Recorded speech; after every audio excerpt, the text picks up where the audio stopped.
2 Samuel chapter 5 verse 9. But David said to Lecca and Pena, as surely as the Lord lives, the one who saved me from my enemy, I will tell you the truth. Once before, someone told me, Saul is dead, thinking he was bringing me good news, but I seized him and killed him at Ziklag.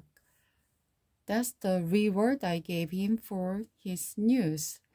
Now what reward should I give the wicked man who have killed an innocent man in his own house and on his own bed?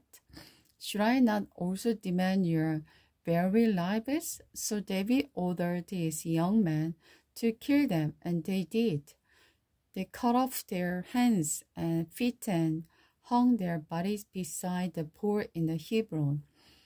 Then they took Ishbosheth's head and buried in the Abner's tomb in the Hebron. David becomes king of all Israel. Then all the tribe of Israel went to David at the Hebron and told him, we are all members of your family. For a long time, even while Saul was our king, you were the one who really led Israel. And the Lord has told you, you will be the shepherd of my people Israel. You were their leader. So there at Hebron, David made a covenant with the leader of Israel before the Lord, and they anointed him the king of Israel. David was 30 years old when he began to reign, and he reigned 40 years in all. He had reigned over Judah from Hebron for 7 years and 6 months, and from Jerusalem he reigned over all Israel and Judah for 33 years. David captured Jerusalem. David then led his troops to Jerusalem to fight against the Jebusites. You will never get in here, the Jebusite taunt. Even the brine and the rain could keep you out, for the Jebusite thought they were safe. But David captured the fortress of Zion, now called the city of the David. When the insulting message from the defenders of the city reached David, he told his own troops, go up through the water tunnel into the city and destroy those lame and blind Jebusites. How I hate them! That is the origin of the saying, the blind and the lame may not enter the house. So David made the fortress his home, and he called it the city of David. He built additional fortifications around the city, starting at the Millo and working inward. And David became more and more powerful because the Lord God Almighty was with him. Then King Hiram of Tyre sent a messenger to the David, along with carpenters and stone masons, to build him a palace. Hiram also sent many cedar logs for lumber, and David realized that the Lord had made him king over Israel and had made his kingdom great for the sake of his people Israel. After moving from Hebron to Jerusalem, David married more wives and concubines, and he had many sons and daughters.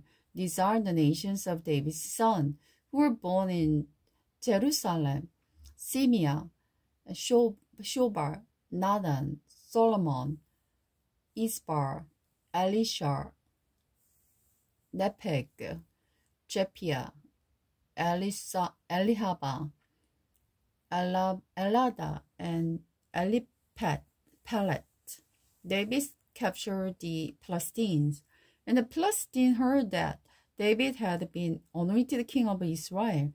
They mobilized all their forces to capture him, but David was told there was coming, and they went into the stronghold. The Philistines arrived and spread out across the valley of the Rephaim. So David asked the Lord, should I go out to fight the Philistines? Will you hand them over to me? The Lord replied, yes, go ahead. I will certainly give you the victory.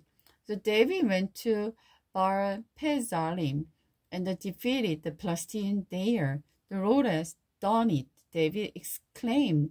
He burst through my enemies like a raging flood. So David named that the place Baal-Perazim, means the Lord who burst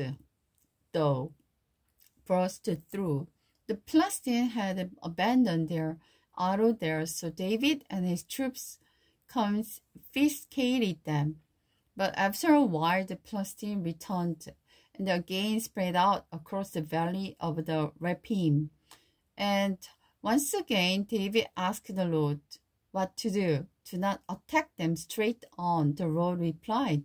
Instead, circle around behind them and attack them near the balsam trees. When you heard a sound like a marching feet in the tops of the balsam tree, attack.